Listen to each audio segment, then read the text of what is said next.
Series के next भाग की शुरुआत होती है। तब हम देखते हैं जूवोन स्कूल में पाक दाल को बता रही थी कि उसके दोनों भाई घर छोड़कर अपने रियल फैमिली के पास जा रहे हैं। तभी एक लड़की भागती जूवोन के पास आती है, उसे बताती है, जूवोन तुम्हारा भाई स्कूल के ऑफिस में सियोल यूनिवर्सिटी में जाने के लिए एप्लीकेशन फॉर्म भर रहा है और तुम्हारा दूसरा भाई सबको बता रहा है वो यूएस बास्केटबॉल सीखने के लिए जा रहा है। तभी और नोटिस करती है कि जूवोन शांत बैठी हुई है, इसलिए उसे कहती है कि दूरियों से ही प्यार बढ़ता है। जब मेरी बड़ी सिस्टर सियोल में कॉलेज गई तभी हम दोनों एक दूसरे के बहुत ज्यादा क्लोज आ गए। जूवोन कहती है तुम्हारे केस में ऐसा हो सकता है क्योंकि वह तुम्हारी रियल फैमिली है, हमारा ऐसा नहीं है, हम रियल फैमिली नहीं है, हम अलग है। तभी उसकी फ्रेंड कहती है कि मेरा कहने का मतलब यह था कि तुमने हमेशा ही यह कहा है कि हम फैमिली है और मैंने अक्सर तुम लोगों को देखा है। वह कहती है कि हाँ मैंने कहा, लेकिन आप सबको पता है कि वह मेरे रियल ब्रदर नहीं है, यह कोई सरप्राइज थोड़ी है, मुझे ही इसके बारे में ठीक से पता नहीं था। फिर अपना बैग उठाकर वहां से बाहर चली जाती है। दूसरी तरफ सैन को देखते हैं, वो अपने बुक रखने के लिए लॉकर रूम में आया था। तभी वहां पर हेजू आती है और उसे कहती है कि मैंने सुना है कि तुमने सियोल यूनिवर्सिटी में एप्लीकेशन फॉर्म सबमिट किया है। ऐसा बोल के उसकी तरफ देखकर वह स्माइल करने लगती है और उसे कहती है कि तुम्हारी छुट्टियां अच्छी रहे और मैं तुमसे नेक्स्ट ईयर में सियोल में मिलूंगी, हम वहां पर 6 साल तक साथ में रहेंगे। मुझे अभी यह एक्सेप्ट करना होगा कि हमें कुछ समय के लिए अलग रहना होगा। तभी सैन कहता है कि हमारा पूरा स्कूल जानता है कि तुम हेजन को लाइक करती हो। तभी हेजू सैन को कहती है कि मैंने सुना है कि वह अमेरिका जा रहा है, इसलिए इतना डिस्टेंस में रहना मेरे लिए बहुत ही ज्यादा कठिन है। फिर उसे कहती है क्या तुम वो कहावत नहीं जानते हो कि दृष्टि से ओझल दिमाग से ओझल हो जाते हैं। तभी सैन डोर को जोर से लगा देता है, यह देखकर हेजू डर जाती है। तभी सैन उसे कहता है कि यह इतना इम्पोर्टेंट क्यों है, मुझे ऐसा लगता है कि तुमने उसे शुरू से ही पसंद नहीं किया था। फिर वहां से वो बाहर जाता है। तभी हम देखते हैं कि सैन अपने क्लास में जा रहा था। तभी सामने से हेजन जूवोन का टिफिन लेकर उसके सामने करता है और उसे इशारों से कहता है कि इसे जाकर जूवोन को देना है। तभी सैन उसे कहता है तुम खुद जाओ और दो। तभी हेजन सैन को पकड़ लेता है और उसको कहता है कि यह ऐसा कुछ नहीं है जिसे मैं अकेला ही सॉल्व कर सकूं, हम दोनों को उसके साथ रहना होगा ताकि वह बेहतर महसूस कर सके। फिर हेजन सैन को पुश करता हुआ आगे लेकर जाने लगता है और उसे कहता है जब तुम परेशानी में थे तब वो तुम्हें देखने के लिए सियोल तक अकेली आ गई थी, अगर तुम ऐसा ही करोगे तो 10th क्लास के आगे नहीं जा पाओगे। सैन ये सुन के उसे पूछता है क्या वह सियोल आई थी, किसके साथ आई थी। हेजन बताता है कि वह अकेली ही सियोल आई थी। सैन उसे कहता है तुमने उसे अकेले सियोल कैसे जाने दिया और अब तुम मुझे ये बता रहे हो। फिर उसके हाथों से टिफिन लेता है और उसे कहता है कि मैं अकेला ही उसके पास जाऊंगा, तुम यहीं पर रुको। फिर वहां से टिफिन लेकर भागता हुआ चला जाता है तो हेजन उसको जाते हुए देख रहा था। दूसरी तरफ हम सैन को देखते हैं, वो जूवोन के क्लास में आता है। तब उसे पाक दाल मिलती है, उसे पूछता है कि जूवोन कहाँ पर है। वह बताती है कि कुछ मिनट पहले ही वो यहाँ से चली गई। तभी वह अपने पास का टिफिन पाक दाल के हाथों में देखकर उसे कहता है इसे तुम खाओ या फिर हेजन को दो। फिर वहां से भागता हुआ जूवोन को देखने के लिए चला जाता है। उसके बाद हम देखते हैं कि पाक दाल टिफिन को देने के लिए हेजन के जा रही थी। तभी वो खुद से ही कहती है कि मैं सिर्फ उसे टिफिन देने के लिए जा रही हूँ क्योंकि मुझे सैन ने इसे देने के लिए कहा है। ऐसे ही बोलते हुए वह स्पोर्ट ग्राउंड से चल रही थी। फिर वह रुक जाती है, पीछे मुड़ जाती है। फिर वो कहती है कि क्या मैं टिफिन को जूवोन को नहीं दे सकती क्या, ऐसा कह के वहां से जाने लगती है। फिर से मुड़ जाती है और सोचती है हेजन यूएस जा रहा है तो मैं उसे विदा भी करूंगी। तभी वहां पर बच्चे फुटबॉल खेल रहे थे। तभी एक बॉल उड़कर उसकी तरफ आ रहा था। तभी एक लड़का उसे आवाज भी देता है कि साइड हो जाओ, लेकिन वो तो अपने ख्यालों में थी, वो सुनती नहीं है। तभी बॉल आकर उसको लगने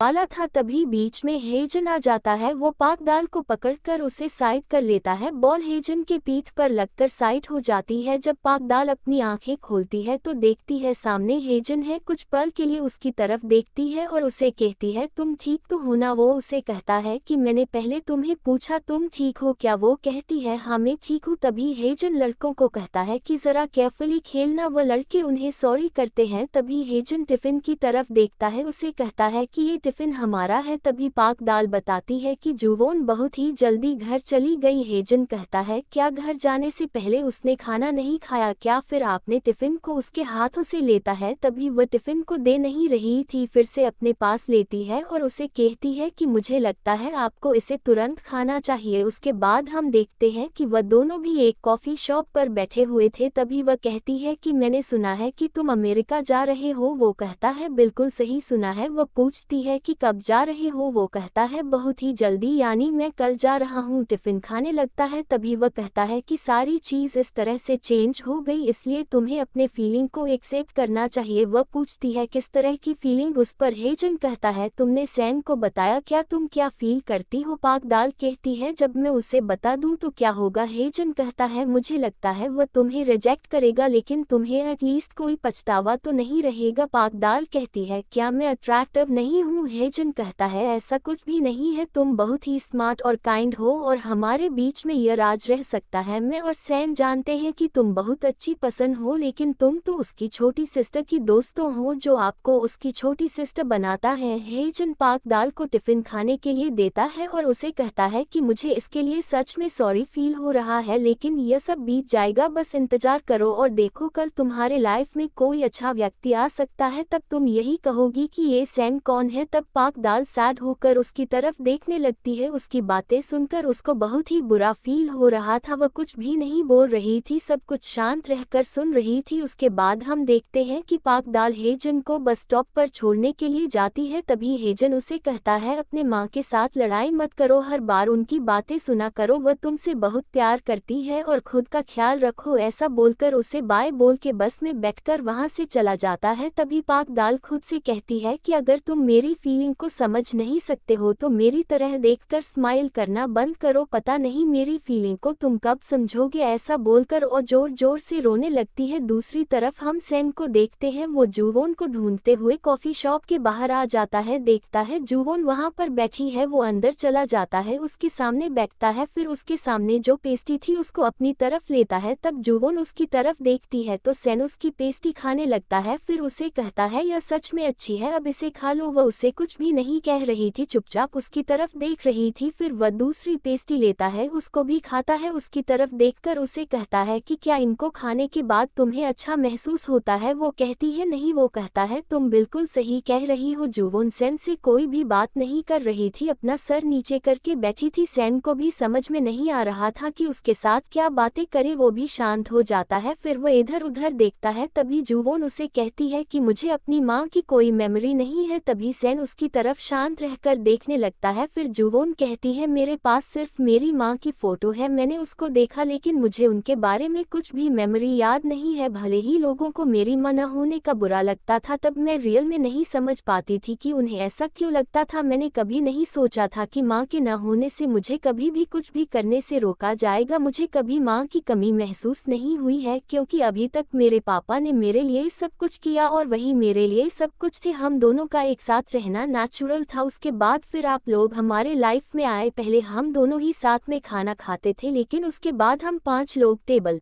पर साथ में खाना खाने लगे। भले प्रत्येक व्यक्ति के पास केवल कुछ शब्द हों, फिर भी बात करने के लिए बहुत कुछ होगा और मुझे खाली घर में नहीं जाना पड़ता था। वहाँ बहुत से लोग मुझे खाने के लिए बोलते थे। आप सोचती हूँ तो सब कुछ नेचुरल लगता है। मैंने हमेशा ही यही सोचा कि हम हमेशा ही ऐसे ही साथ में रहेंगे। तभी सैन जुवोन के हाथ को अपने हाथों से होल्ड करता है और उसे कहता है कि जब मैं वापस आऊंगा तो वह सब कुछ करूंगा जो तुम चाहती हो। तभी जुवोन उसकी तरफ देखने लगती है, उसे बहुत ज्यादा रोना आ रहा था। तभी वह अपने दूसरे हाथों से उसके हाथ को होल्ड करती है, उसे कहती है कि क्या तुम यहाँ पर नहीं रह सकते क्या? सैन कहता है कि मैं हॉलिडेज पर आऊंगा, अगर मैं नहीं आ पाया तो मैं तुम्हें रोज फोन करूंगा। जुवोन कहती है, फिर इसका क्या उपयोग है? उस पर सैन कहता है कि जब मैं वापस आऊंगा तब मैं तुम्हें छोड़कर कभी भी कहीं पर नहीं जाऊंगा। उसकी बातें सुनकर जुवोन जोर जोर से रोने लगती है। उसके बाद हम देखते हैं कि दोनों भी बस से घर जाते हैं। दोनों भी एक दूसरे से बात नहीं कर रहे थे। जुवोन विंडो से बाहर देख रही थी तो सैन उसकी तरफ देख रहा था।